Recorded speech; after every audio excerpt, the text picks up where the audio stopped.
Hello, this is Ambion of Ambion Spirit Gems and Readings, and today is January 1st of a new decade. And what a great day to start talking about forming your collection of stones and crystals for your metaphysical work. So I thought today I'd go really quick through the 7 chakras or the 7 colors of the rainbows and stones which represent each of those colors or chakra centers.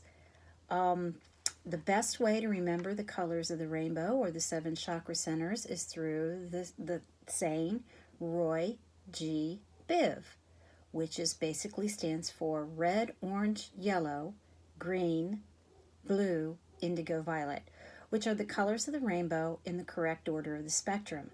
So let me start with red and work my way up to the top. So the first chakra center, or the red color of the rainbow, stones that you could get in your collection to represent that are readily available, pretty inexpensive, not super rare or anything. The first would be red jasper. Another would be mahogany obsidian. This is a red and black stone. Red calcite. There's lots of different colors of calcite, and I'll be talking about more of those representing other areas. And finally, garnet. I have some garnet chips here, and that's probably, and when I look at references, the most common stone that I see connected to the root chakra. These little chips are readily available. I got these in a sluice mine. You can order them online. You can get raw garnets that are cloudy and not gem quality, that are fairly inexpensive. So red jasper, mahogany obsidian, red calcite, or garnet. And those are not the only stones. There are lots of red stones or stones associated with the root chakra, but those are just some examples. The next color is orange. And probably the stone I see most commonly referenced in connection to the orange or the splenic chakra, which is your creativity center, is red carnelian, or which is really more of an orange color. So these are some examples of some carnelian stones, but you could also use amber, which is fossilized plant resin, to represent that chakra. I have here also a piece of sunstone. And you could also get, although it's considered a man-made stone, but it contains minerals, is goldstone.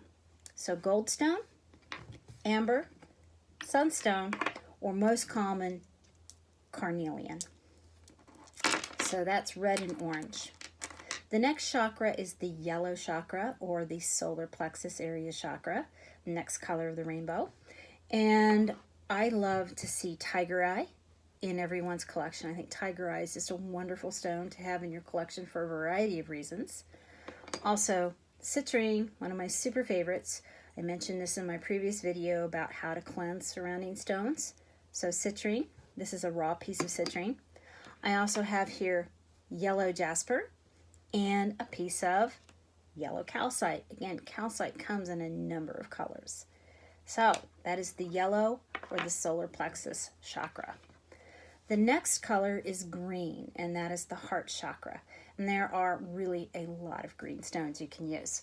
The ones that I have here on my desk today are malachite. It has to do with connecting and creating bridges and relationships, but also highly connected to the heart chakra. Green adventurine, which has to do with prosperity and abundance. This is a green stone that comes in many shades of green, and you'll see little flecks of pyrite or mica in this, gives a little shininess. I have here a piece of green calcite. Hey, just side note, this is a great stone for the new year because it has to do with seeing fresh new beginnings, but green connected to the heart chakra. I have here a piece of serpentine, also a lovely green stone for the heart chakra. And finally, I have here a piece of unakite. Unakite is actually green and orange, and so it can connect to 2 chakras, but it is a lovely stone for calmness, healing, and has a high green content. So unakite, malachite, green calcite, green adventurine, serpentine. The next chakra is the blue, or the throat chakra, has to do with communication. So we're going to look at a little bit lighter blue stones here. We get darker as we go up the rainbow here. Probably the most common stone associated with the throat chakra and communication is sodalite.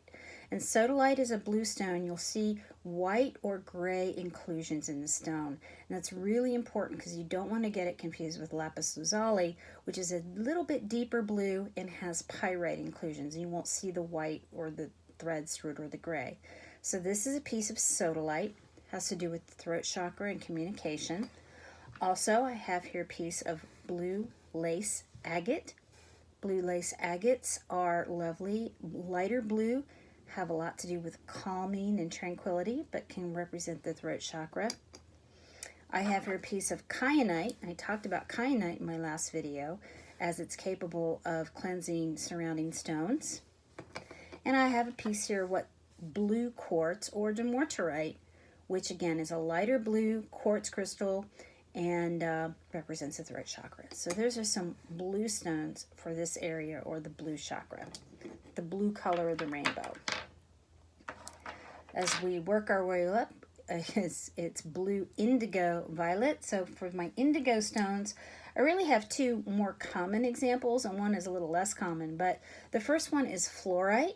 Fluorite is green and purple. You can find fluorites that are mostly purple or mostly green. You can find fluorites that are light, but fluorite is connected with that brow or third eye chakra, the next chakra up, and lapis lazuli, which I've already mentioned. This is a very deep blue lapis lazuli. I don't know how well it's going to come across in video, but it does have pyrite or fool's gold inclusions, and that's how you'll know that it's lapis as opposed to sodalite. The last stone here in kind of this category, the third eye that I wanted to show you, is iolite. Iolite is very deep purple, and this is an iolite crystal cluster, one of my favorites. And I just wanted to show that it's not as commonly available, but it is a lovely deep purple stone. Now, some people use amethyst to represent that third eye, and there's nothing wrong with that. But I think of amethyst as more being the crown chakra, or that last color area, the violet. And so these are some amethyst points. This is a tumbled piece of amethyst. Beautiful purple color. This is a piece of chevron amethyst, which is basically amethyst with some white banding in it. Also great for that crown chakra. And finally, I have a sample here of charoite. Charoite is a deep purple stone that has inclusions in it that look like wings. It's very similar in appearance to seraphinite, which is a green stone. This is basically the same type of stone, but in a deep purple color. So those are your 7 colors of the rainbow. But I just want to talk about one last stone before I close out today. And that is, it's quartz, but it's been treated with heat. And a lot of folks have these in their collections that do metaphysical work because it encompasses all the colors of the rainbow in one stone, or all 7 chakras, plus the amplification power of clear quartz crystal. And this is called aqua aura. Now, it doesn't occur in nature as such, and I'm moving this around because I'm hoping that the rainbow colors are coming through on the video. But basically, it's a piece of clear quartz crystal that's been heat treated. And the heat treating creates these reflections of all 7 colors of the rainbow. So this is a stone, although may not occur in nature per se, a lot of metaphysical healers and people that are into that kind of work will use this type of stone. And it's pretty inexpensive and readily available. So, aqua aura. Well, there you go. Those are the 7 colors of the rainbow. Some pretty common and readily available stones that you can incorporate in your collection to start creating those 7 colors or those 7 chakras. And just a little reference to aqua aura, which I think is becoming very popular and pretty readily available and not super expensive and great to have in your collection. I hope that you enjoyed this video. I hope you have a lovely and wonderful new year, and I'll see you again soon. Bye-bye.